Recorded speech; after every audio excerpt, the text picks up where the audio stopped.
Today I've got 4 comics and graphic novels to discuss. I've got a whole series where I talk about graphic novels and review sort of like 4 or 5 at a time. If you haven't seen those yet, links will be in the description. This is Dan and Sam, which was sent to me by Pan Macmillan, the publishers, and this was one that I actually had never heard of before. It is a story of Dan and Sam. Well, they're a couple that own like a cool underground restaurant in London. They just have a really happy life together until one night Sam has an accident and dies. Obviously Dan is devastated. Then on the first Halloween following her death, he goes to visit her grave and she is there and they have like one amazing day together. And from then on, every year he gets to spend one day with her. Meanwhile, he's trying to deal with the restaurant and the staff and his life, and he goes to therapy. That is sort of the general setup of it. Most of the pages are in black and white, except for the bits where he is with Sam. The setup of this was really sweet. I quite enjoyed all the different characters, but I have to say that this is from the get-go not really the kind of story that I'm particularly interested in reading. There's one narrator, I think he's a restaurant reviewer, and he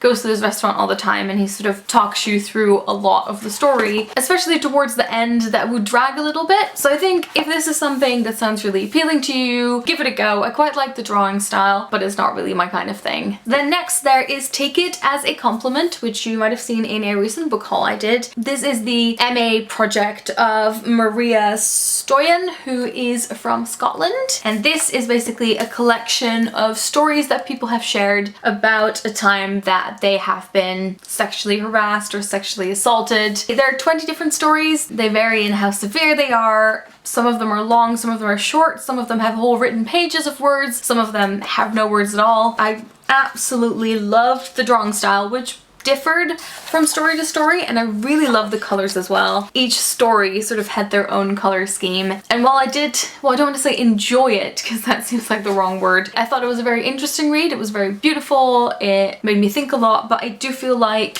probably because the writing was taken directly from people's statements, as far as I can tell, the writing maybe could have done with a little more work, because I feel like for a lot of stories the final sentence would be a little bit jarring in a way that like it didn't feel like the last sentence. You would turn the page and you sort of be surprised. So that was the only thing that I wasn't too crazy about, but other than that, this is, I think, a really good graphic novel. Then I have Killing and Dying by Adrian Tomine, which looks like this. It actually has like a plastic flap around it. There we go. This is a collection of 6 different stories. Some of the titles of the stories are A Brief History of the Art Form Known as Horticulture, Go Owls, Killing and Dying, Intruders. Some of these were black and white. A lot of them had really muted colors. It was quite nice paper as well. And I think what I liked most about this is they felt like ordinary stories with a bit of an extraordinary twist, sort of just randomly taken from people's lives.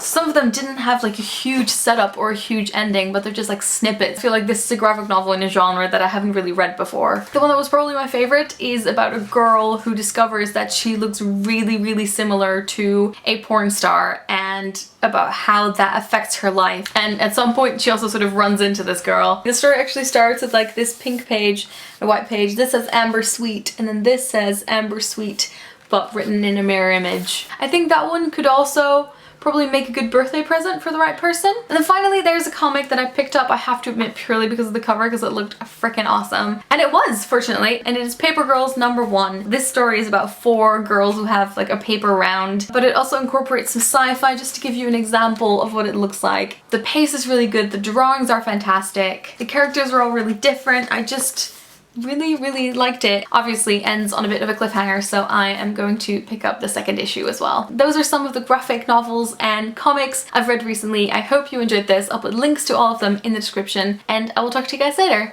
Doei!